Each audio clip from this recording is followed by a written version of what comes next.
So a lot of thought and attention to detail goes into planning a trip to wine country, especially during harvest season. And it's completely understandable if it's a little overwhelming. I mean, where do you even begin? Hi there, my name is Katie and I'm the owner of Imagine Travel. And I talk about all things travel, my favorite destinations, tips and tricks, and how to get the most out of your vacation. So if that's something that interests you, be sure to hit the red subscribe button. That way you don't miss out when I put up new videos. All right, so in this video, I want to share some tips for how you can make the most out of your trip to California's wine country. Now, my first recommendation is to pick just one region to explore per trip. There are so many different regions to visit, and to name just a few, Paso Robles, Monterey, Santa Barbara, and obviously Napa and Sonoma. Now, with Napa and Sonoma being so close to each other, it's understandable to try to fit both in during one trip. But I encourage you to pick just one to really explore at a time, and it will be based off of what type of experience you're wanting to have. Napa is known for elite wineries, grand tasting rooms, and luxury restaurants. It's more glitz and glam. Whereas Sonoma is more laid back. You'll find smaller production, family-owned wineries, and more intimate tasting rooms. The restaurants in Sonoma, while just as delicious, are more farm-to-table than super trendy. Both are equally incredible, they're just two totally different experiences. Now, my second tip for your wine country trip is to plan in advance.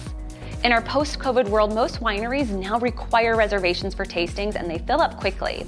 So when you're thinking of reservations and where you want to go, it's also important to pace yourself. I suggest doing no more than 4 tastings per day. Now, the tastings start fairly early, and on a typical day, you do one before breakfast, one after lunch, and then perhaps 1 or 2 in the afternoon, with most wineries stopping their tastings around 4 or 5. And keep in mind, you're probably going to be going to dinner and wanting to enjoy a glass of wine or cocktail with your meal. So with all the wine that you're going to be drinking, my next recommendation is to hire a driver. No, seriously, California Highway Patrol and local law enforcement are serious about keeping people safe in wine country and are constantly on the lookout for impaired drivers. And it is worth mentioning that Uber and Lyft don't have a strong presence in Napa or Sonoma.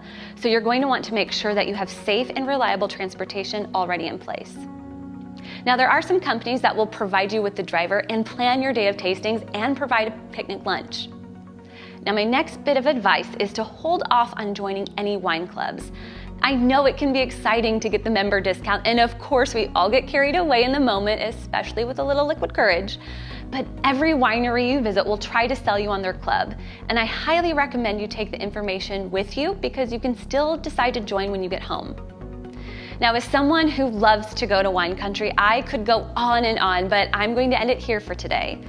If you've been to California's wine country, what are your top tips? I would love to hear from you in the comments below. And if you're thinking of planning a trip to wine country, definitely reach out to me. I'd love to help you build your amazing wine country vacation.